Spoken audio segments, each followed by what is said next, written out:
कल्प वृक्ष एक अद्भुत रहस्यमय वृक्ष होता है, एक अद्भुत रहस्यमय पेड़ होता है। योग विद्या में इसके बारे में बहुत लिखा गया है, तो आज हम इसी कहानी पे बात करेंगे। हेलो दोस्तों, स्वागत है आपका मेरे साथ और मैं हूँ आपके साथ आपकी दोस्त। योग विद्या में एक अद्भुत कहानी है। एक दिन एक आदमी लंबी सैर पर निकला। संजोग से वह स्वर्ग में जा पहुंचा। लंबी यात्रा के बाद वो काफी थक गया था और उसने सोचा, काश मैं कहीं थोड़ी देर बैठ के आराम कर लेता। उसने अपने आसपास चारों तरफ देखा। उसे एक पेड़ दिखा जो बहुत अद्भुत लग रहा था। वो आदमी उस पेड़ के नीचे जाकर लेट गया और उसे नींद आ गई। नींद पूरी होने के बाद जब वो उठा तो उसने सोचा, मुझे बहुत भूख लगी है, काश कहीं से खाने को कुछ मिल जाता। और उसने वो बहुत सारी चीज़ें जो उसकी खाने की इच्छा थी उसके बारे में सोचा, और ये क्या चमत्कार हो गया। जो जो उसने सोचा था वो सारी खाने की चीज़ें उसके सामने आ गई।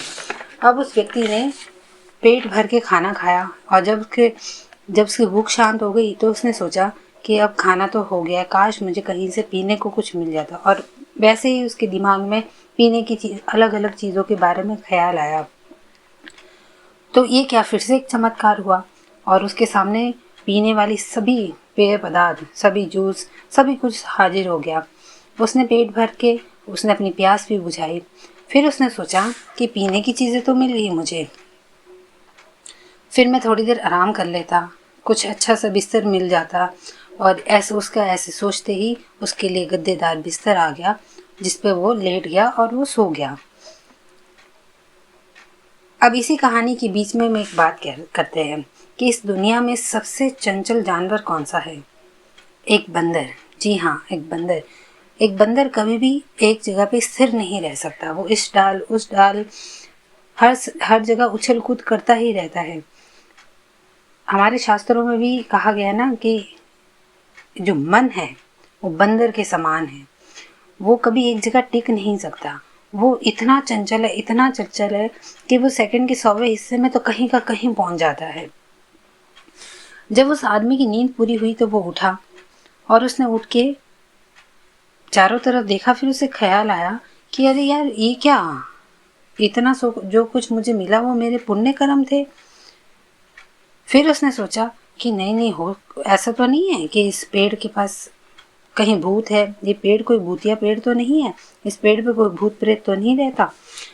उसका ऐसा सोचते ही उसके सामने भूत प्रेत प्रकट हो गए। अब वो आदमी डर गया और फिर उसने सोचा, ओहो, अब तो भूत प्रेत आ गए हैं, तो ये भूत प्रेत मुझे मार डालेंगे, ये भूत प्रेत मुझे तंग करेंगे। और वो भूत प्रेत उसे तंग करने लगे। फिर उसने सोचा कि अब मुझे इस वीरान जंगल में कौन बचाएगा, ये भूत प्रेत तो मुझे मार ही डालेंगे। और उसका ऐसा सोचना था कि भूत प्रेतों ने उसे मार डाला। अब आप लोग समझदार हैं। समझदार लोग कहीं किसी कल्प वृक्ष की तलाश में निकल मत जाना, क्योंकि कल्प वृक्ष बाहर कहीं नहीं है, ये आपके भीतर, आपके मन के रूप में आपके साथ रहता है। तो दोस्तों, ये जो आपका मन है, जो अंदर ही अंदर बकबक करता रहता है, वही आपकी कामयाबी और नाकामयाबी की वजह बनता है। वही आपको हर चीज़ में सही गलत दिखा रहा होता है और इतनी गति के साथ वो चलता है ना कि अभी आप यहाँ हो तो अभी आप अगले ही पल कुछ और सोच लेते हैं। तो इसलिए इस मन की जो बकबक है, इसे एक बारी बैठ के सुने। इसे आप अपने मन को देखिए कि ये मन आपका क्या बोल रहा है, कैसे ये व्यवहार करता है आपके साथ और कैसे आपको इसे कंट्रोल में लाना है। तो इस कहानी से आप ये सीख ले कि हमेशा अच्छा सोचें। अगर आपको कुछ अच्छा मिल रहा है तो उसमें नेगेटिविटी ना लाए, उसमें नेगेटिव विचार प्रवेश करने ना दे। अच्छा ही सोचे, क्योंकि ईश्वर सदा आपके साथ है। अच्छा सोचे, अच्छा जीवन जिए और अच्छा जीवन बिता के यहाँ से जाए। दुखी, बेबस, लाचारी वाला जीवन ना जिए।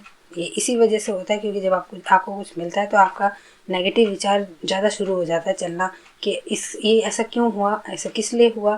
तो ऐसा ना सोचे, अपने जीवन को पॉजिटिव ऊर्जा में लेके जाए, अपने जीवन को सकारात्मकता की तरफ लेके जाए। हमेशा अच्छा सोचे, अपना भी अच्छा सोचे और दूसरों के लिए भी अच्छा सोचे। मुझे सुनने के लिए थैंक यू। अच्छा लगे तो लाइक करिएगा और शेयर भी करिएगा। धन्यवाद।